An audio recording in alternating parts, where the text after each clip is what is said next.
very good evening and a warm welcome. It is the 31st day of March 2021, the last day of March indeed.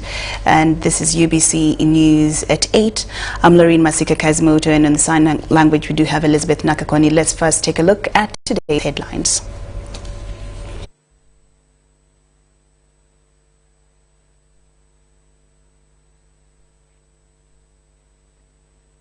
Youth on income generation.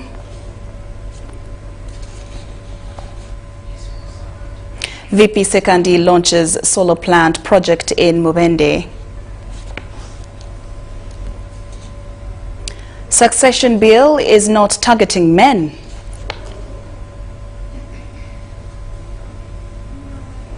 And Obuo hails former Cranes captain Ande Mwesigwa.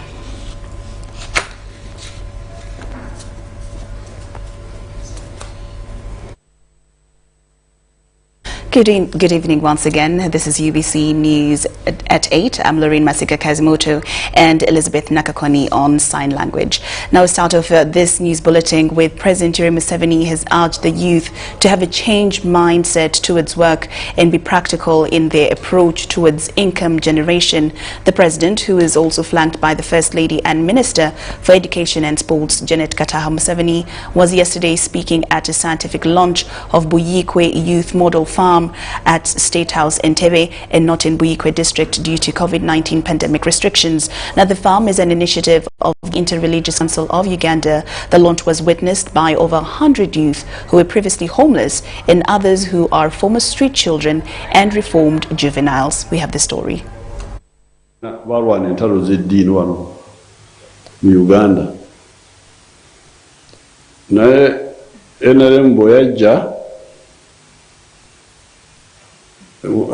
Ate entarezo eza kitwita mu luzungu identity onani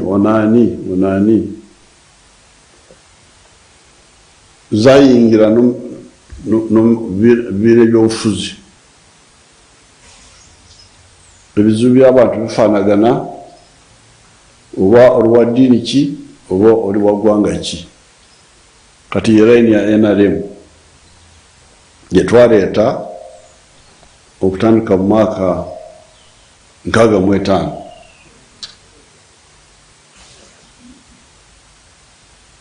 So n'olwekyo ndi musanyufu okulaba nti Interreligious Council evuddeyo nebatwala Buyikwe nefuna yettaka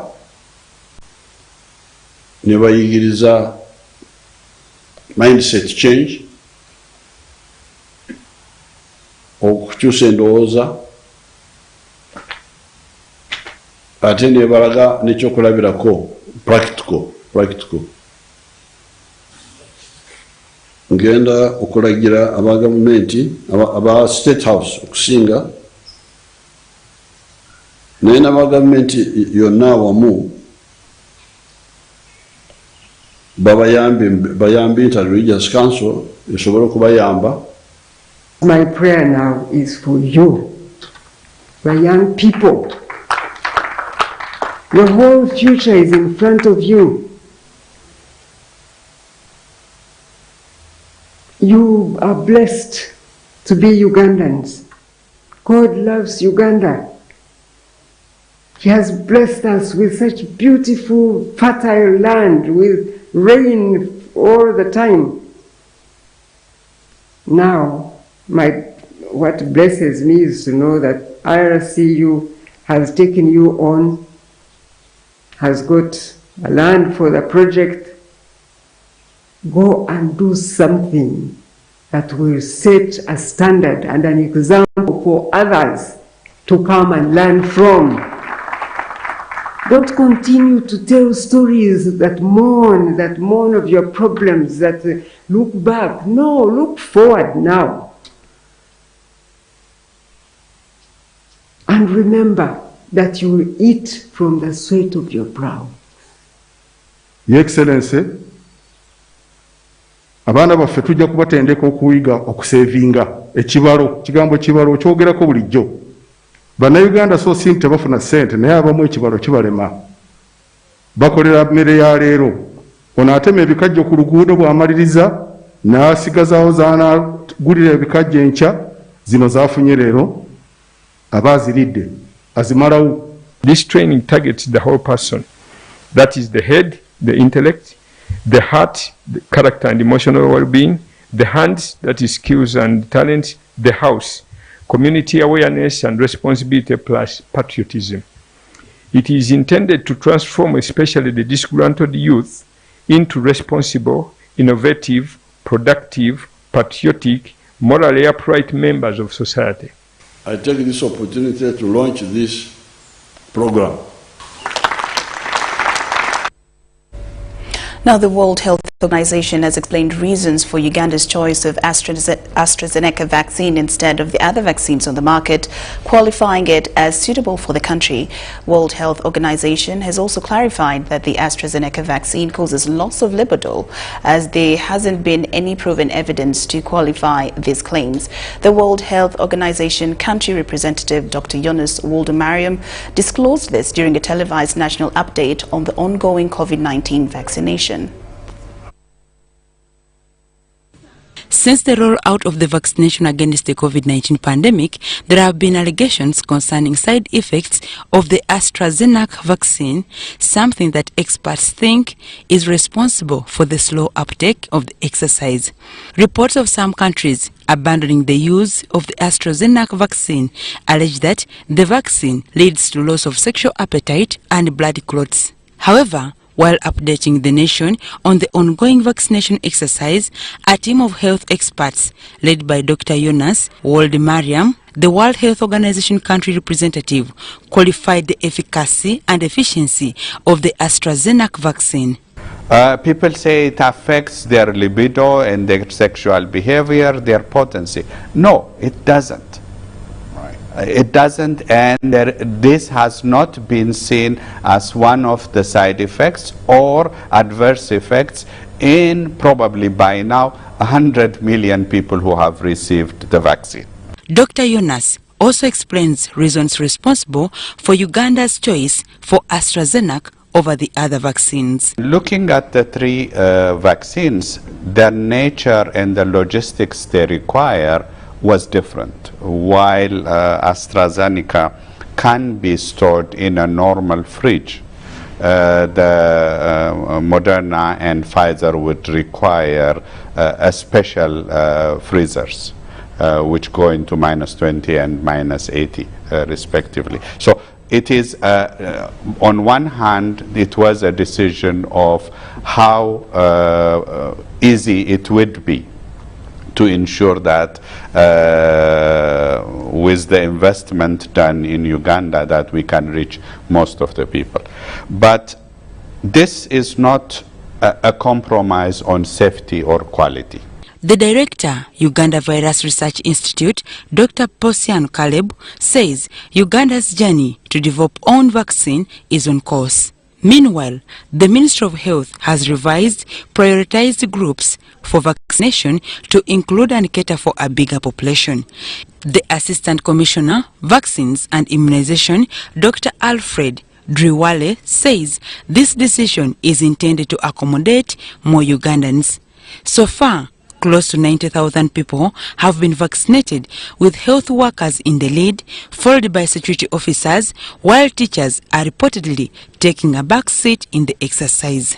The aim of vaccination is to protect the older people who are at home and the teachers, so that even if the children are transmitting the disease, it will not result into death.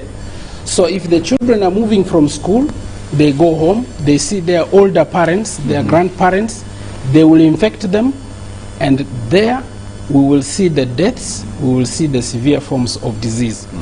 But our assumption is that by opening up vaccination and protecting these older groups, both teachers and parents, the transmission of the disease will continue in the population of the school children without creating the effect of congesting healthcare facilities, people having severe forms of disease, and death. The Dean of Makerere University School of Public Health, Professor Rhoda Wanyenze, reminds the public about the importance of continuing to observe standard operating procedures.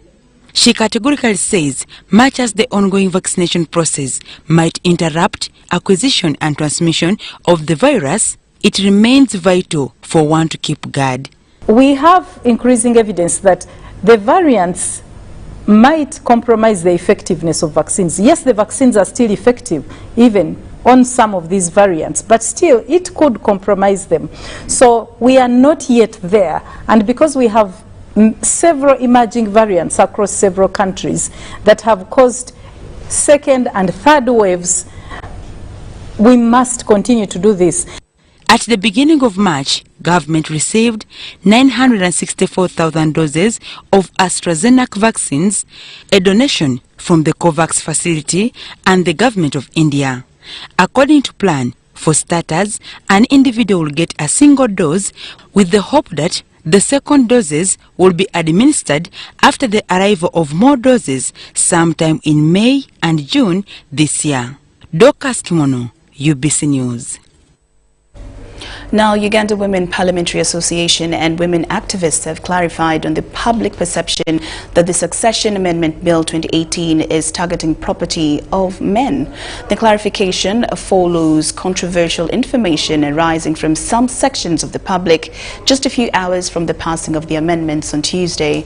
Now, the bill, if assented to by the President, will, among others, provide for guardianship of minor children of the deceased person, provide for the distribution of estates of unrepresented deceased persons or persons who didn't make a will before they died, and also make it compulsory for men to provide for their spouses, lineal descendants, and also relatives in their wills. The Succession Amendment Bill 2018 was moved by Mbarara Woman Member of Parliament, Rose Mutambi. Your own properties. Trust me, will come for your properties. Your own children will not come only to compel men, and it is not to compel women. Of course, what they were trying to promote is the usual discussion that we have, which seems to suggest that these bills are targeted at men. This bill is not targeted at men. It is a bill that is trying to mainstream how we prepare our lives after we leave this earth, and it applies across board, and it is going to help us mainstream a lot of issues that we've been having in our households, in our families, in terms of preserving property for the intestates, people who die without wills. So generally, the bill has come to encourage Ugandans to prepare life when they are not here, to prepare their families when they are not on earth. This bill is coming in to address that, and also to take care of women who leave the household before maybe the husband passes on and comes back to claim. I think that is something that men would want to hear very, very easily.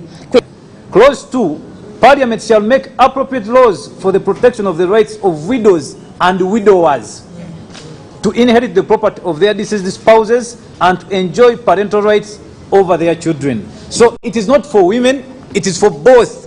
It's actually for all of us. Children, whether girl or boy, men and women, it is to align it with the Constitution. It is not for women or it's not for any other. It is for Ugandans.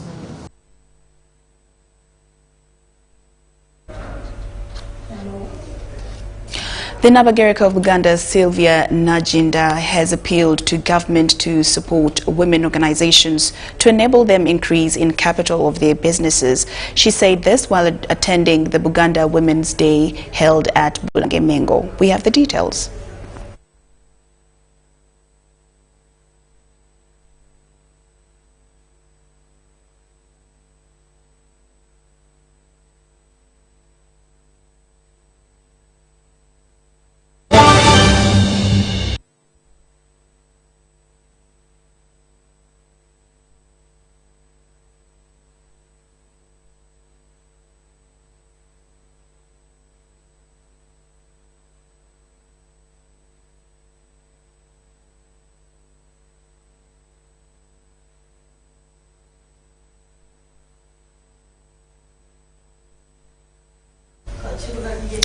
Now, the people of the Republic of China has handed over a fleet of 70 vehicles to the Ministry of Works and Transport to enhance preparations of the third South-to-South summit that was planned for last year but cancelled due to COVID-19.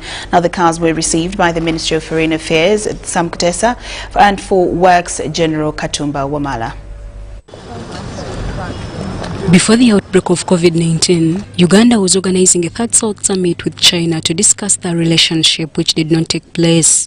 The summit was slated to take place in April 2020 in Kampala, but could not due to the then lockdown. China had planned to support Uganda with cash worth $5 million to help in the planned summit.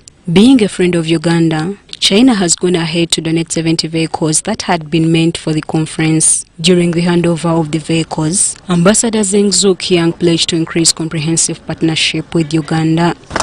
Okay, see you in Beijing.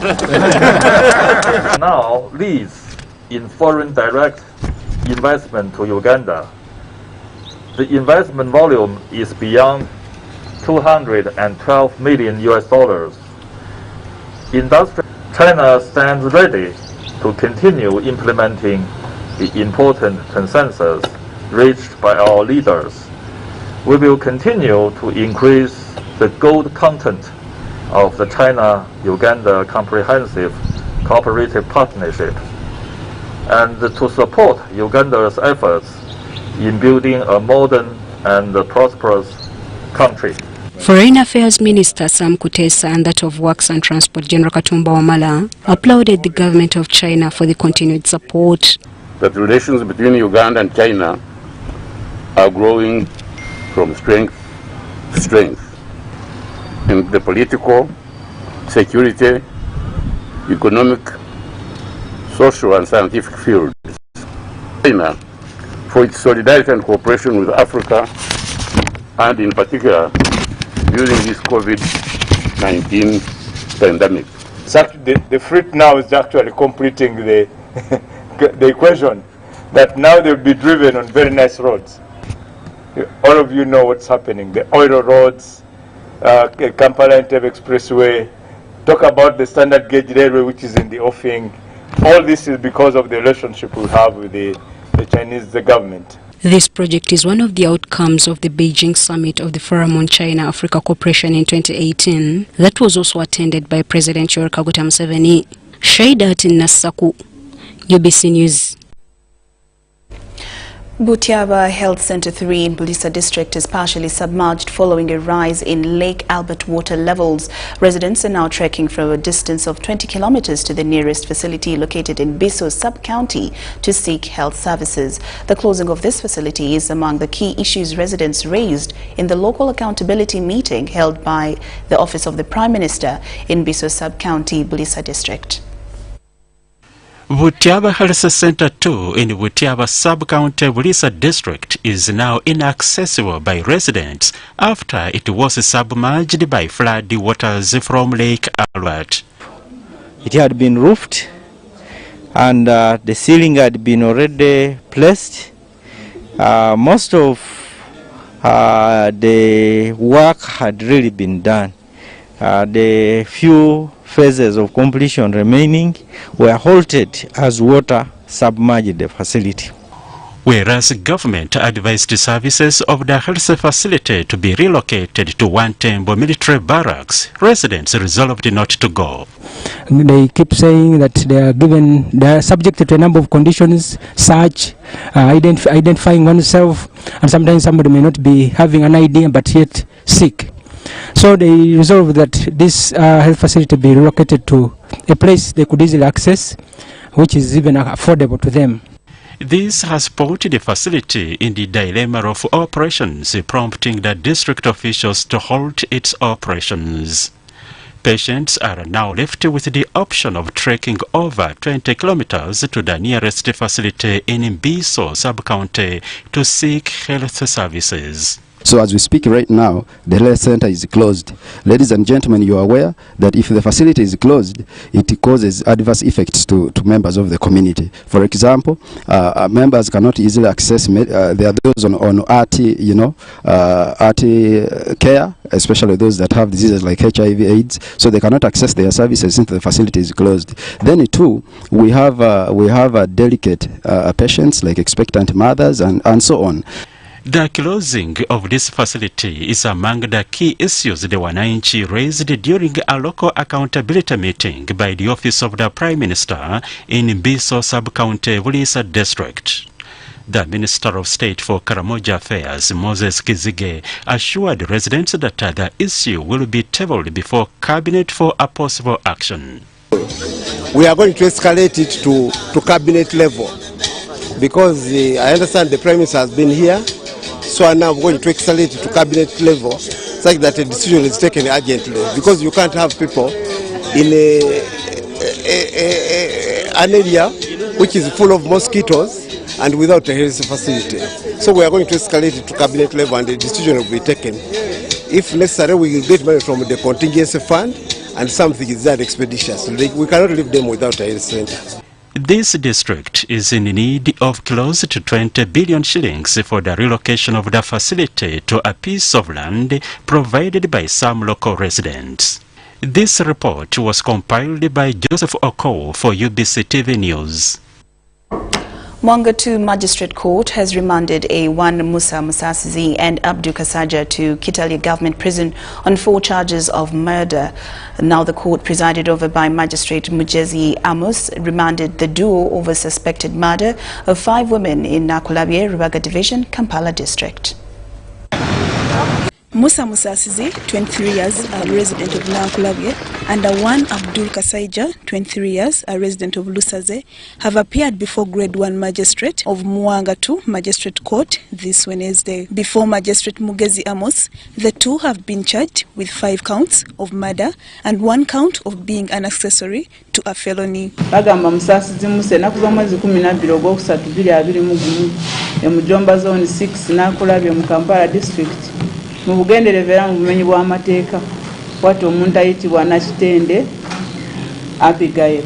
After, prosecution led by Counsel Emily Ninsima told court that the inquiries are still ongoing. She requested court to remand the accused. However, due to lack of jurisdictions to handle such offences by this honourable court, Magistrate Mugezi Amos was left with no option but to remand the accused to Kitalya Government Prison until 12 April 2021, when this case will come for mention. 21 at 9 o'clock for mention.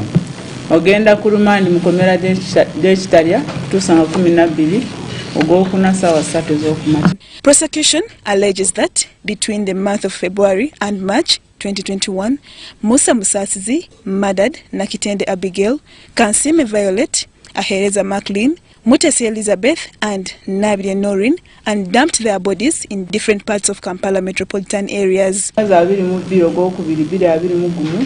Mujomba Zone 6 Nakulabye, Rubaga Division, Kampala District.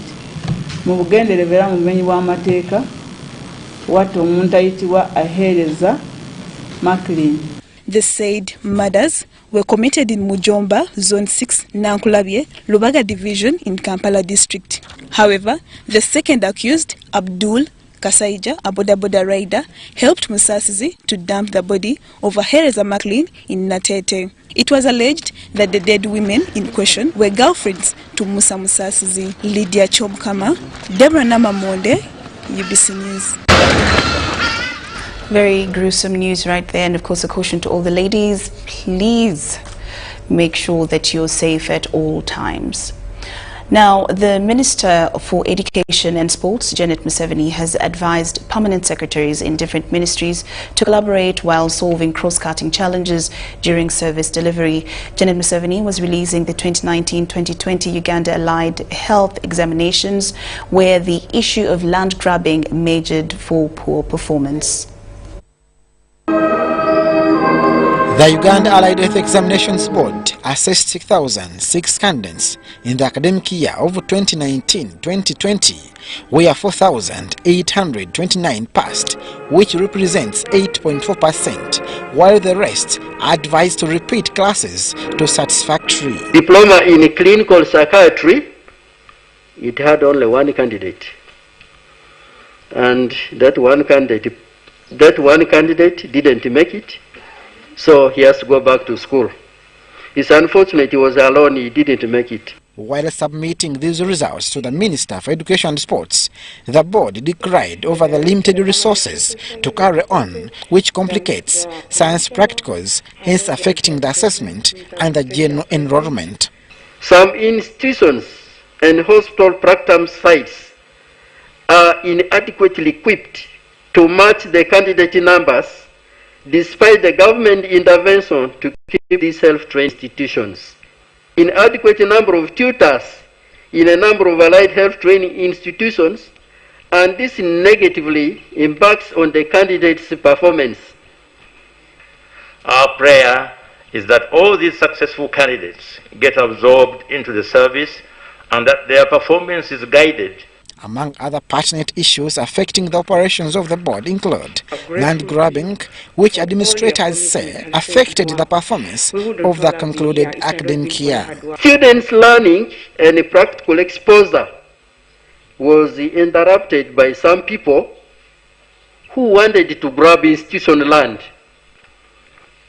This consequently affected their performance in the examinations. The minister recommended for the interministerial engagements to solve cross-cutting issues like land grabbing, among others. I'd like to ask the PS to follow this up, and Jane can probably note for the PS now, to follow this up with his counterparts to strengthen the operations of the interministerial coordination. As stakeholders serving one government, we must relate and all work together to ensure quality training of health workers. The Education Minister Janet Museveni has cancelled the results of the 15 candidates over engaging in examination malpractices as recommended by the board. Cancel the results of the 15 candidates who were involved in examination malpractice. The recommendations of the board to nullify results of candidates that contravened UAHEB's examination rules and regulations, and we will do our part. Out of the 4,829 candidates who passed, 3,011 were male, and results are said to have suffered impacts of the COVID-19 lockdown, especially time lost for reasonable coverage. Abdul Nasir Lubama, UBC News. Thank you, Abdul Nasser.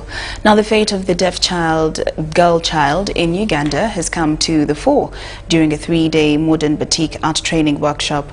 The workshop, which is a brainchild of the Deaf Link Uganda, is supported by Gotha Zentra Kampala, German Cultural Society, and has entered day 2 in Kamocha, Kampala capital city suburb.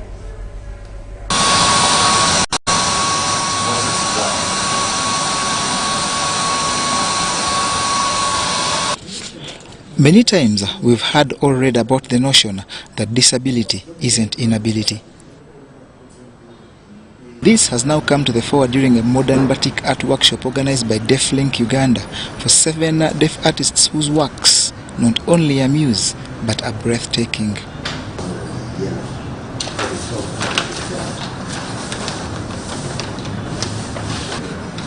The workshop, tutored by one of Uganda's finest artists, David Kibuka, has entered day 2, with participants now fully engrossed and utilizing every minute to benefit.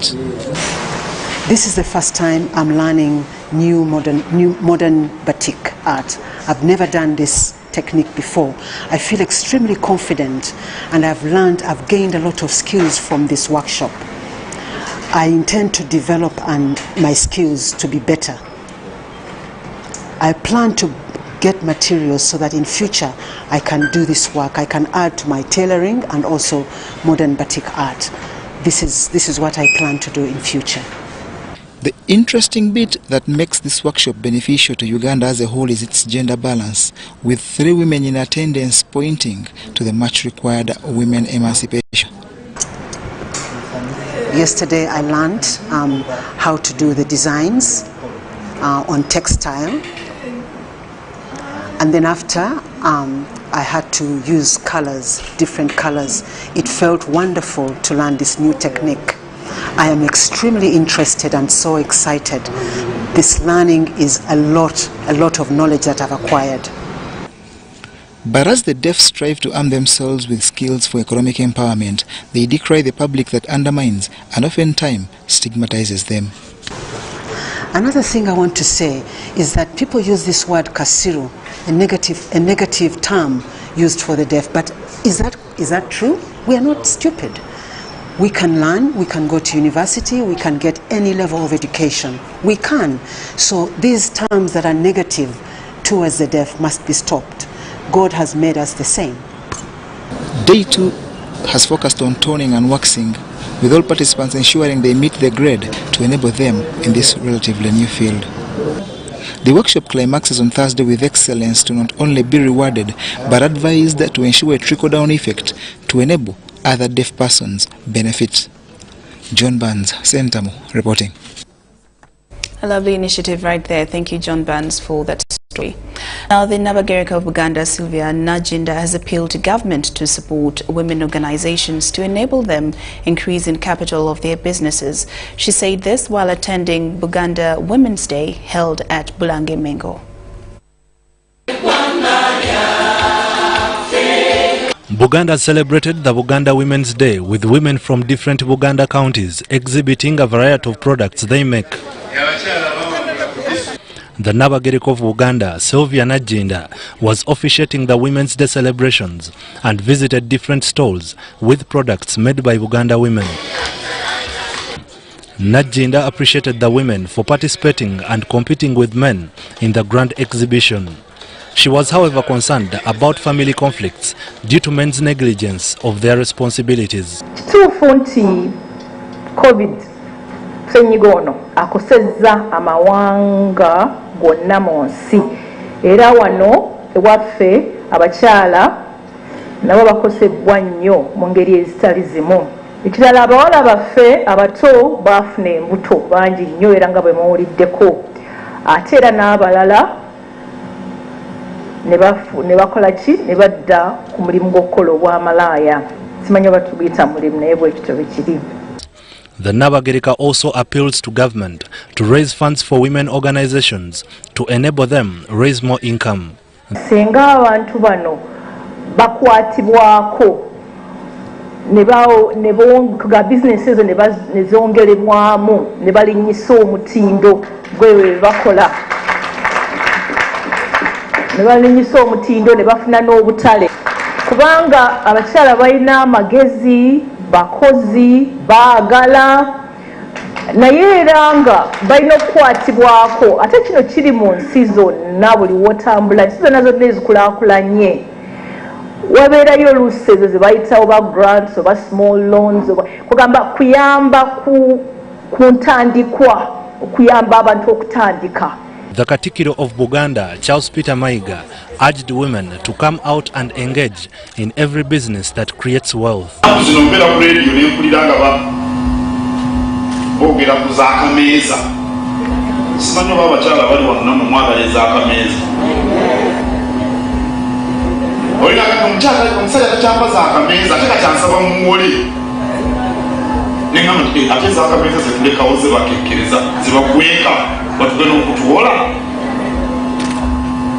Omusajja ateekeddwa okulabirira akaage,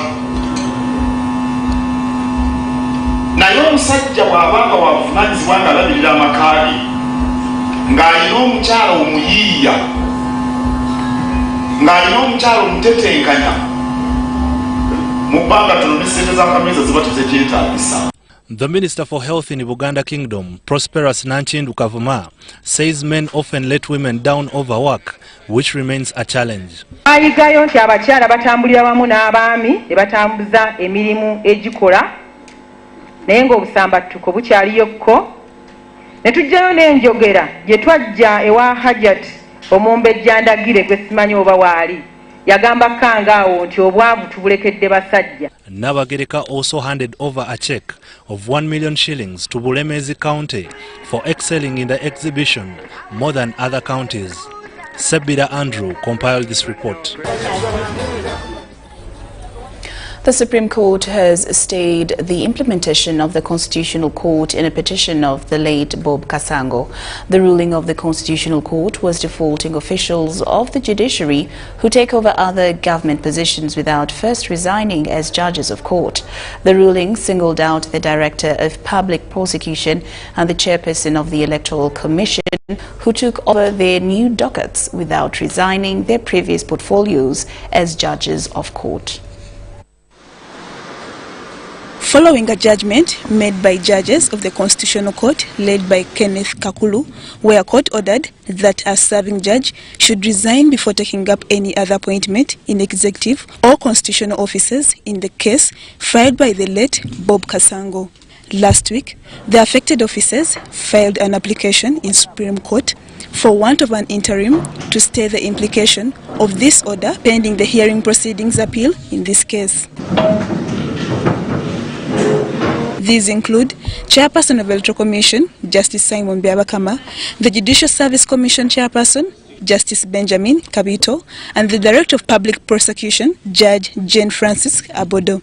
After pursuing their submissions, Justices of the Supreme Court, led by Chief Justice Alfonso Winyi, granted the application of staying the order in the ruling, which was read by Justice Paul Mugambe. Accordingly, we allow the application and hereby grant an interim order staying the execution of the orders of the Constitutional Court in Constitutional Petition number 1 of 2016, dated the 18th March 2021. This order shall remain in force till the disposal of the substantive application number 1 of 2021 for stay of execution or any other order of the court. Courts shall be in the cause. In the same court, Chief Justice Owinyi Doro, however, said although today's application was being heard expert, following the death of the respondent, Bob Kasango, the main appeal will have a respondent to challenge the arguments. They are challenged because the Constitution has been there. The Constitution did not begin on the 18th of March. It has been there according to the Constitutional, according to the Constitutional Court. The Constitution is very clear about separation of powers.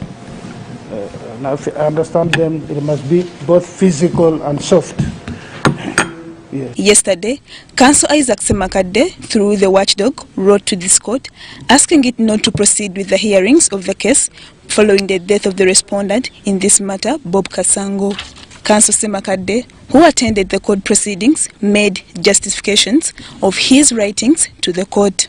Is going to be given a date, and once it's given a date and a quorum, we shall apply under the rules of the court as citizens, as interested organizations, to be heard so that the government doesn't have an uncontested situation. In filing this application, the Attorney Generals urged that if court declines to grant the application, there was going to be a legal crisis in the country, among other grounds.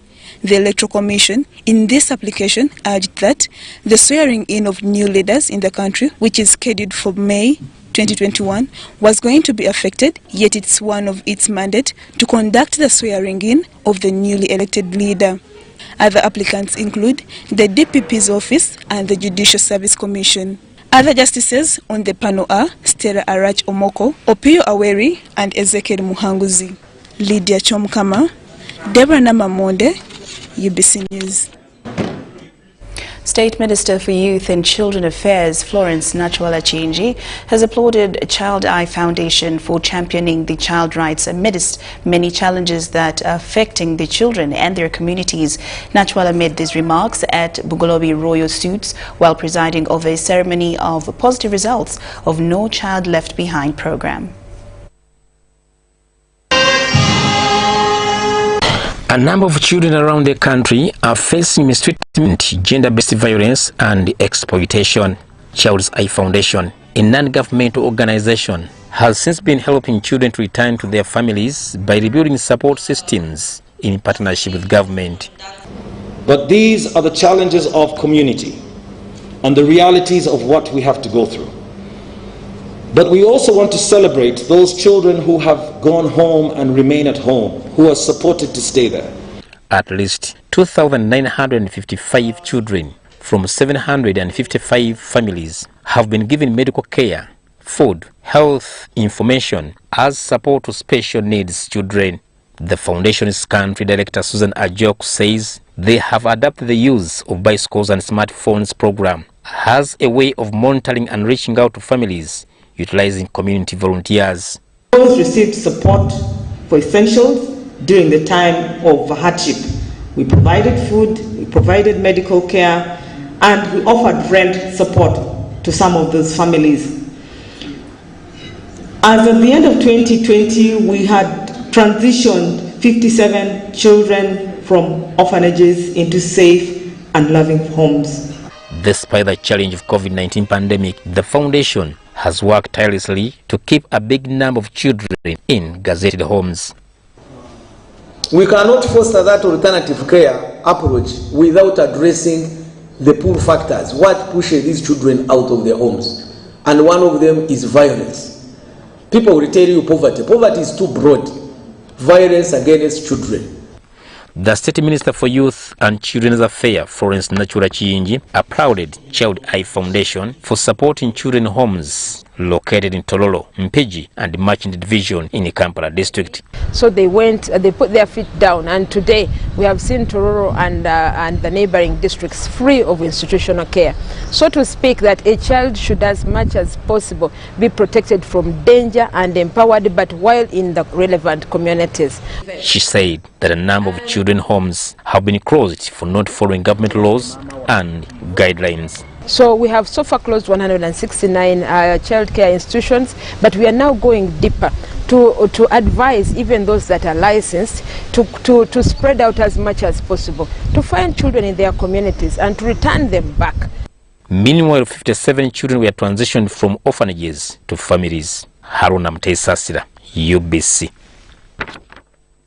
The chairperson of the Pornographic Control Committee, Dr. Annette Kezabu Kasimbazi, has called upon all Ugandans to completely shun pornography before it erodes the country's moral fabric. Dr. Annette Kezabu Kasimbazi made the call at the end of a training workshop for Savannah Region police officers on the operationalization of the Anti-Pornography Act 2014. Police officers from the Savannah region districts, including Nakasongola, Nakaseke and Luwero, have completed a day's workshop on operationalizing of the Anti-Pornography Act 2014. Hosted at the Bukenya Foundation Hotel in Kasana, Luwero, the workshop was tutored by the chairperson of the Pornographic Control Committee, Dr. Annette Kezabu Kasimbazi. Today we were training police on pornography because we know that usually the effects of pornography come out at the police station, presenting as a rape, presenting as a defilement, presenting as incest, presenting as child molestation, presenting as sexual violence against women, presenting as even domestic violence. Because if that man watches pornography and goes back to things, moreover which are acted by actors, and the woman refuses, the man will beat her, and they will end at the police station. We are teaching them to connect the dots, to know that someone can be beaten, but it can start from the bedroom, because someone wants to force someone to act the way pornographic actors do. She noted that many agents are capitalizing on laxity by authority not to punish culprits, to spread bad vices, especially amongst the youth.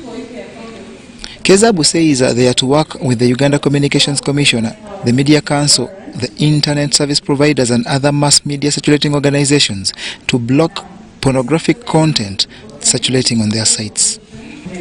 Emiliano Kaima, a senior police officer and educationist, called upon Savannah Region police officers to use the stick and carrot approach in enforcing the Anti-Pornography Act of 2014. Community liaison officers will work hand in hand with unit commanders to relay this information to members of the public and their various publics. The one-day training with a mission to detect, prohibit and apprehend pornography perpetrators in Uganda has been organized by the Pornographic Control Committee. It attracted over 50 police officers and other key stakeholders from Greater Luweero region. Well, UBC takes a short break, but we return after these messages.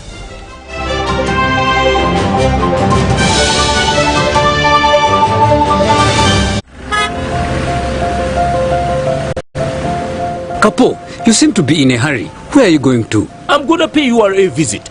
But you can access URA online. Why pay a visit? To know more about the Kakasa business solutions, namely digital tracking solution, the voluntary disclosure program and electronic fiscal receipting and invoicing solution, which have turned my business around. You know I need to be on top of my game to protect my empire. If you know, you know. I too need to know what Kapo knows. Kakasa, be sure you are in charge of your business. Uganda Revenue Authority, developing Uganda together.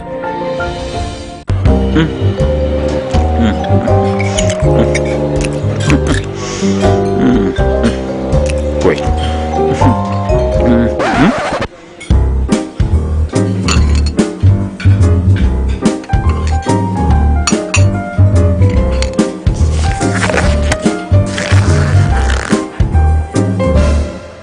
No one should stop you from finishing what's yours. That's why MTN gives you data bundles that don't expire.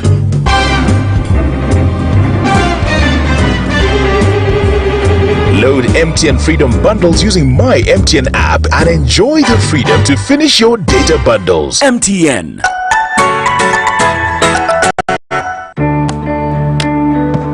Today tastes like a new tradition, like an old favorite. Tastes like all hands on deck and all eyes on the prize. Today tastes like a piece of the action. And it never tasted this good.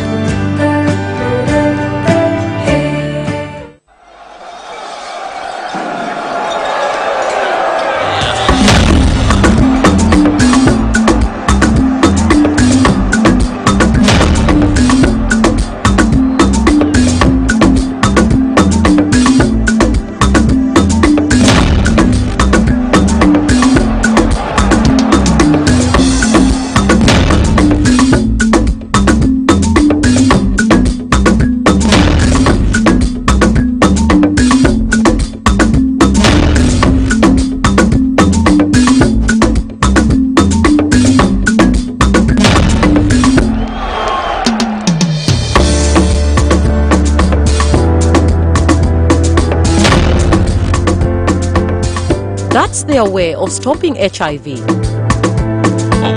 What about you?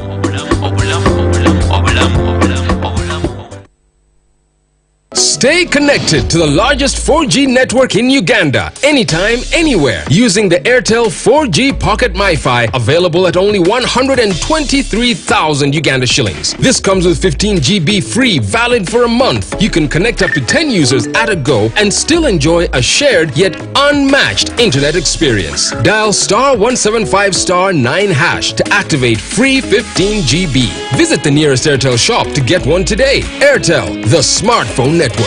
Airtel is regulated by the Uganda Communications Commission.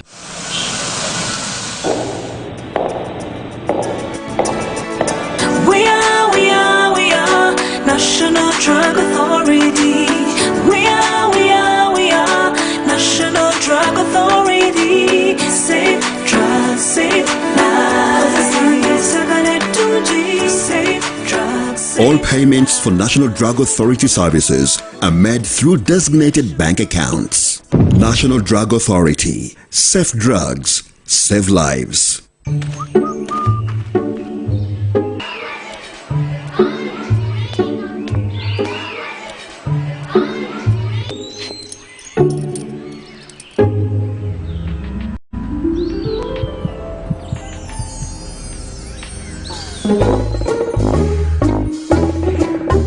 Leaders who care create a good learning environment.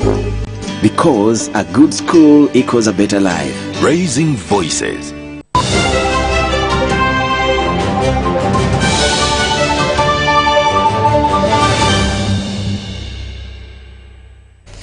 Welcome back from the break. We're glad that you're still watching UBC News at 8. I'm Lauryn, Masika, Kazimoto and Elizabeth Nakakoni on sign language.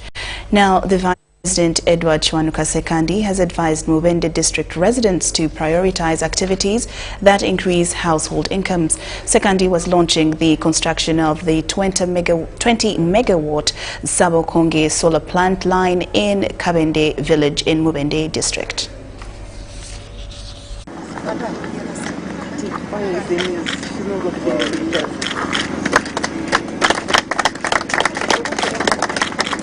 Nkonge Solar Power Project in Mubende District has been launched by Vice President Edward Kiwanuka Sekandi. The 20 megawatt facility is the second in a portfolio of 5 solar power projects of the Exabo Group for a total solar capacity of 150 megawatts and total investment volume of US dollars 200 million, which is about 735 billion shillings. To the Vice President, the Nkonge Solar Project will be key in providing the much-needed infrastructure for socio-economic transformation once complete in December this year. On behalf of the government and people of Uganda, I salute the Zabo Group and its partners for reaching this decisive milestone. The projects of Zabo Group are of critical strategic importance to Uganda.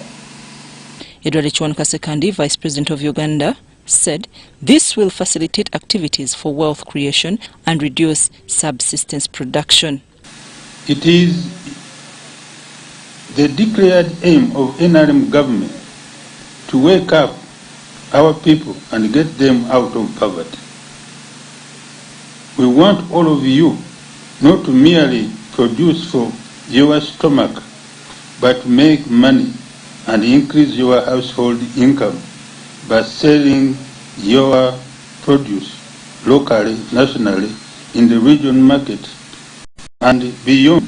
Government is placing special focus on household income generation to secure the future of Ugandans following the renewed mandate that NRM just got from the recently concluded general election. Sekandi hailed Exabo Group reaching out to several potential investors for the planned facilities, which rely on power solutions from Exabo to create 100,000 jobs. And here I would like to mention that for the labor for this Nkonge solar line project, our main source of labor will be from here in Mubende, unless you fail us. The district leadership welcomed the project, partly financed by Uganda Development Bank. I think we do the needful to make sure that we create many industries since we have power. This is another good project which is supporting the existing power. With the state-of-the-art, world-class automatic sun tracking modules, Exabo Nkonge Solar will be the most modern solar power plant in Africa. Present at the launch were Matthias Schur, the German ambassador to Uganda, President of the Democratic Party, Norbert Mao, among others.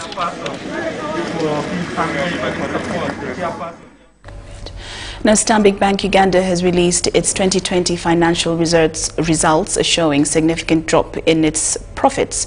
The dip was expected due to the challenging operating environment, says Andrew Mashanda, the CEO Stanbic Uganda Holdings. Take a look at the story.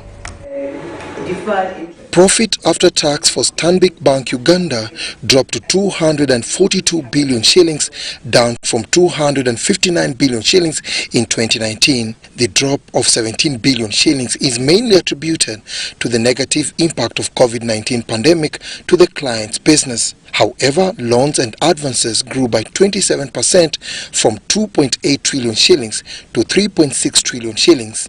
Customer deposits also rose by 16%. 2020 in a nutshell. Every month was a highlight. There was never a dull moment. We came from locusts in January. We had offshore investors leaving us indoors in February. In March we had the lockdown. I will forever be remembered as the CE who came with the lockdown. In April, we saw a record low of our purchasing managers index. It has never gotten that low.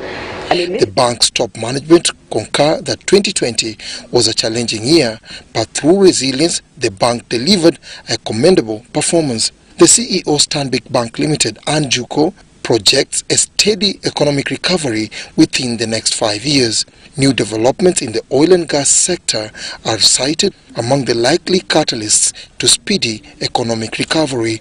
But if you think about the biggest opportunity that obtains in Uganda at the moment, which is the oil and gas opportunity, and you look at the need for us to get Ugandan companies and Ugandans to participate in this opportunity is the essence of the existence of our incubator.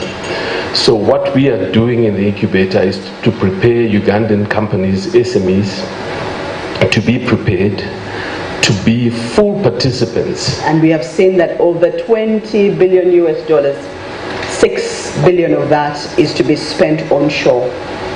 But that spending onshore is not guaranteed if we as Ugandan businesses are not ready to harness the opportunity. So it's one thing to talk about oil and gas. It's another to meaningfully do the work that needs to be done for us to harness the opportunity that's before us. Stanbic Uganda Holdings, to which Stanbic Uganda Limited is a subsidiary, has published its 2020. A Uganda brewery has committed 3.7 billion Uganda shillings towards facilitating the safe reopening of the bars subsector once government lifts the restrictions. Even as some restrictions have been slowly lifted, the closure of bars and other recreational businesses is still in effect since March 2020. The partnership between Uganda Breweries Limited and the Infectious Diseases Institute of Uganda seeks to support bars to reopen safely and build customer confidence. An estimated 3.7 billion shillings will be invested to help boost the capacity of the business community to reopen under the stipulated COVID-19 guidelines. Because as you know today, in excess of 1 million people are unemployed because of this issue.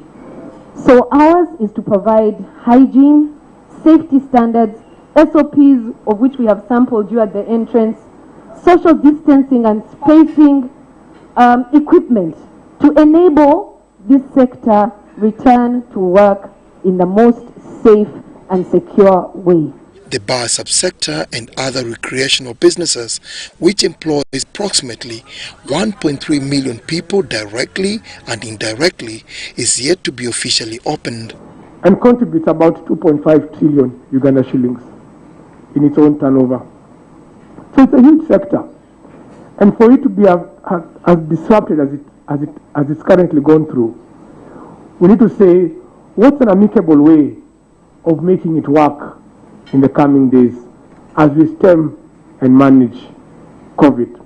Their continued closure has had an unparalleled impact to economic activity, resulting in loss of revenue and devastated those who depend on the sector as a business.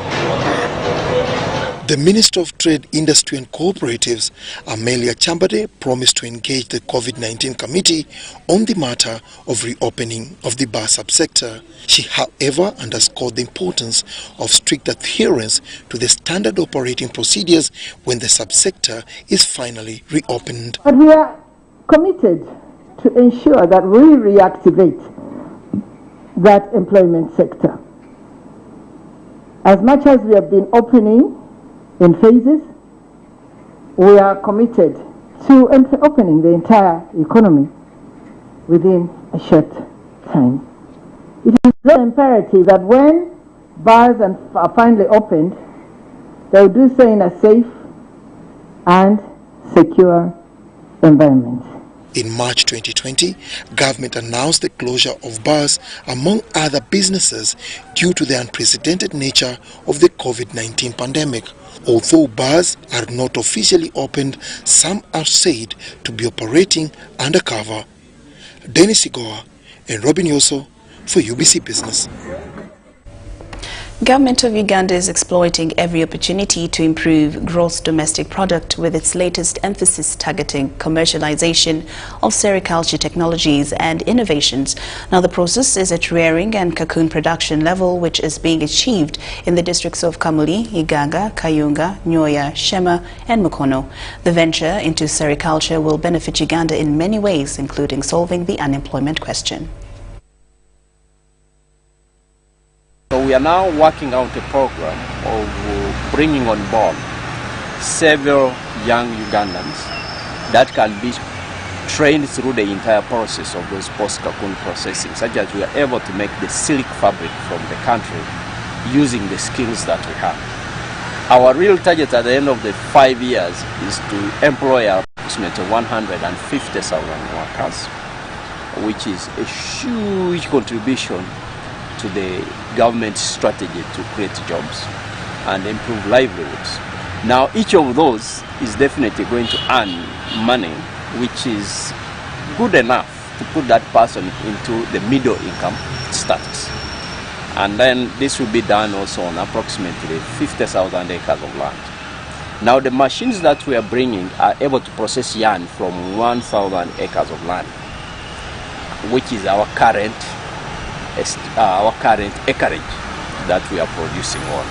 So basically everything along silk has the market, both local and international. Then there are lots of handcrafts that we can make out of this.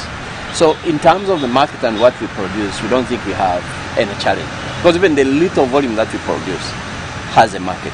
Our only worry was not to really, because if you're producing small pieces, you don't get serious buyers.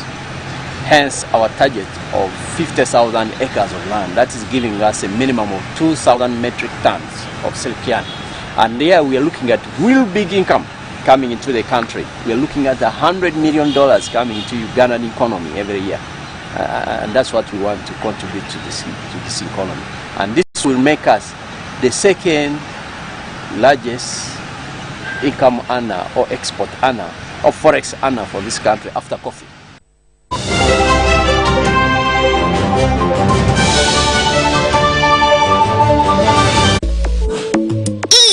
Enjoy great value from Airtel with the all-new My Pakalast combo offers. We have customized especially for you the best deals on minutes, data and SMS with our 3-in-1 My Pakalast combo to give you the best value as you stay in touch with friends and family. To activate My Pakalast voice combo, dial *100 *2 *1 hash to get started. Airtel, the smartphone network. Today tastes like a new tradition, like an old favorite. Tastes like all hands on deck and all eyes on the prize. Today tastes like a piece of the action, and it never tasted this good.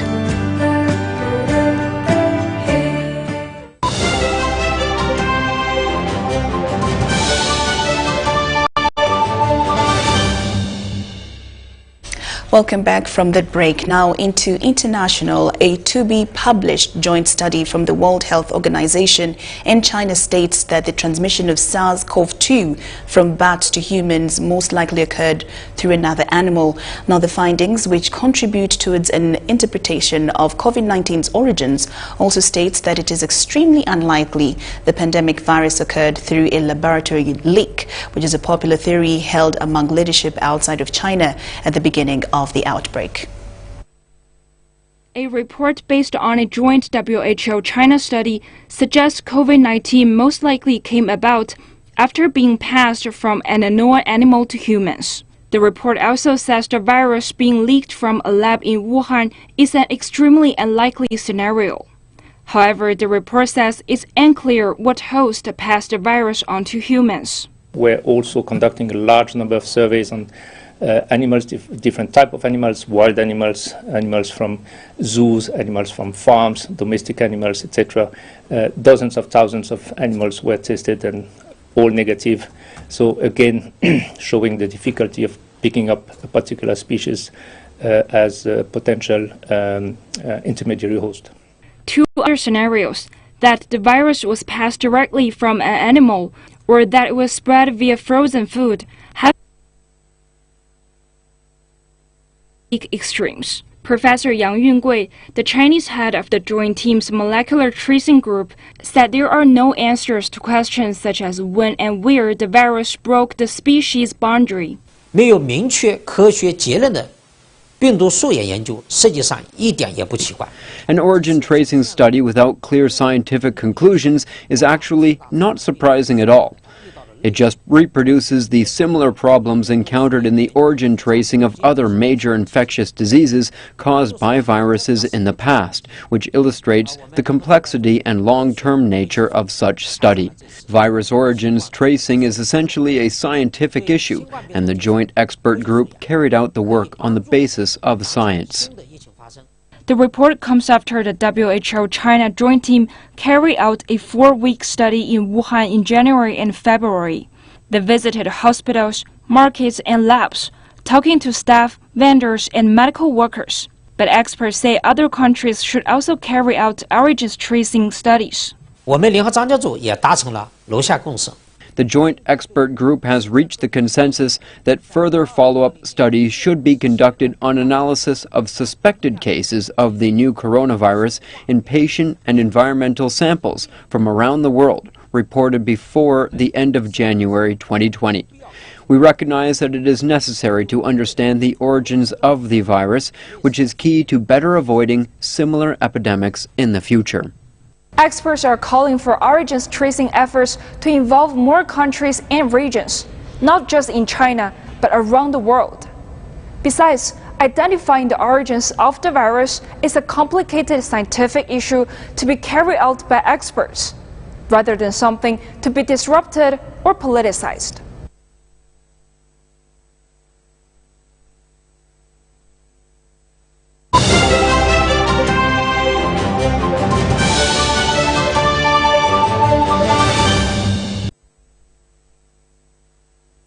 And in sports personalities are often carried away by the amount of money from their contracts that they sign with their clubs.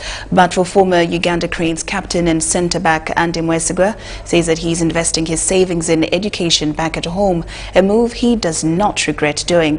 This was revealed during a courtesy visit by the State Minister for Sports, Hamson Obua, to Andy Mwesigwa Education and Sports College in Wakiso District. Andy Mwesigwa came to the limelight in 2002 while playing for AC Villa, where he later made his first debut with the national team in 2003. Due to his impressive performance with the Uganda Cranes, Mwesigwa attracted football club agents who signed him up with Iceland club from 2006 to 2009, then later signed a 1-year contract with Chinese side Lifan FC in 2010. The centre-back played for Kazakhstan's Giants, Odabari FC, in a 4-year contract. Mwesigwa took over the captain's badge in 2012 from his senior Ibrahim Sekaja, but his national team appearance ended when Uganda lost 2-0 to Guinea in 2015 AFCON qualifier played in Morocco. The attention maybe they should have to the African game, as there's good movement there and a challenge that may very well have led to a penalty. Straight red card for a professional foul from Andrew Mwesigwa. Goes from bad to worse from Uganda. This did not go well with Cranes fans who criticized Mwesigwa for giving away a cheap penalty. Mwesigwa may have hung his playing boots in 2018, but he had already planned for his life after football by investing in education. Minister of State for Sports, Hamson Obua, visited Andy Mwesigwa Education and Sports College in Wakiso and was visibly impressed with the former captain's investment. Andy Mwesigwa, the former captain of Uganda Cranes, has demonstrated the fact that in sports, we no longer talk about leisure and entertainment. He has utilized his savings to put an investment in terms of a school, and we want to salute him, and he's a living example of an ex-international in the context of Uganda who made a choice to come and invest in his homeland. We would want to use him as an example to our national sportsmen and women within and without Uganda that sports has gone through metamorphosis. We no longer talk about sports being an activity of leisure, of entertainment. Sports is income generating. Sports is a business. Sports brings about socioeconomic transformation. Sports brings about employment opportunities, because you can see the number of teachers he is employing. I'm happy the fact that we've hosted the Honorable Minister of State for Sports. I'm happy that he has come and visited this school. And me as a sportsman and Annex International, it is a pleasure. More so in these times that I no longer do what?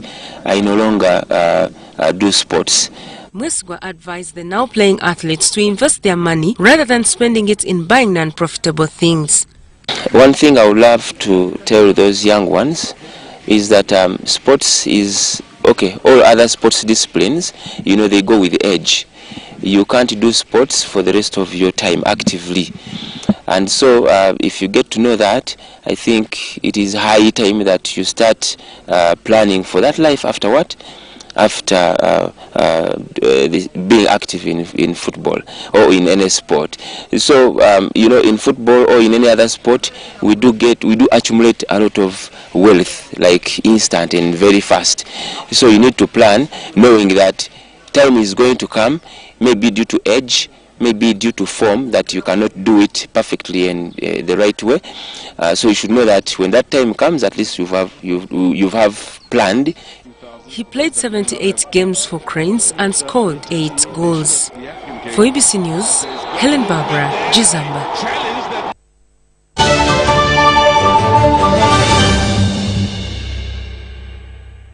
And with that, we do come to the end of UBC News at 8 this evening. Thank you so much for your company.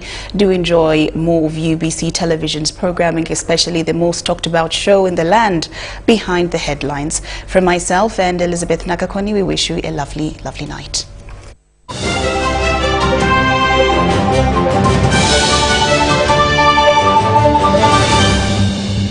Brought to you by At Umeme, your safety is our top priority. Report illegal practices to Umeme when you detect them. Download the Umeme app for other services. Stay alert, stay safe, save lives. Umeme, powering Uganda. Yes, hello there, good evening and a very warm welcome to this weather report tonight. My name is Lauryn Kenyana. Now we continue to see rains across several places within the country, mostly thunder showers. And actually by 9 o'clock this morning, we had Kabaale reporting a total of 34 millimeters. We also had 11.4 across Masika, and Entebbe was reporting 11.3 millimeters. Now looking at our satellite images, we can see that we do have an advection of Congo air mass that is enhancing wet weather activities across the western part of the country. We also have the effects of Lake Victoria, enhancing wet weather across mostly the southern sector. At the same time, also looking at some of the moist southeasterly winds that are moving in from the Indian Ocean towards the country. And together with that, we can see that we're expecting more rains even for tomorrow. But to be precise, let's take a look at our Thursday forecast. In the morning, we're likely to start off with rains, mostly in form of scattered showers, and those will be across the Lake Victoria Basin, parts of central, as well as parts of midwestern Uganda, and also the Kyoga region. Otherwise, the rest of the country will be seeing mostly sunny intervals. Now later, as the day goes on, we will see more rains developing across several places within the country, mostly in form of scattered showers, although we are forecasting a sunny intervals across the Karamoja region. At daytime highs, we expect temperatures to be relatively low. We have a maximum of 27 that will be across Kampala. Jinja will be at 28. We do expect warmer weather for the Karamoja region. Temperatures will rise up to 30 degrees. And we are forecasting a maximum of 22 degrees that will be across Kabaale Highlands.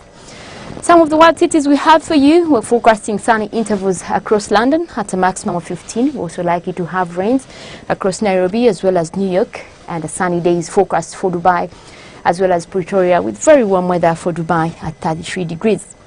And with that, we come to the end of tonight's weather report. Thank you very much for joining us. My name is Lauryn Kenyana. Have a good night.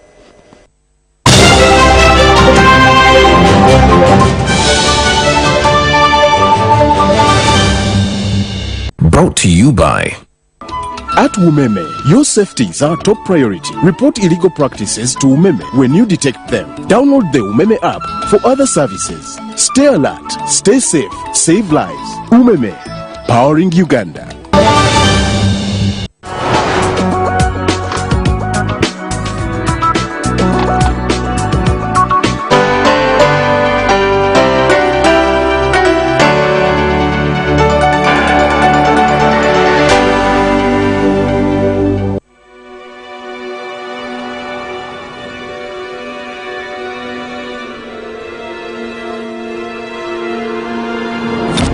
For more than 100 years, from the mid-1800s until the Second World War, they travelled the world in search of people.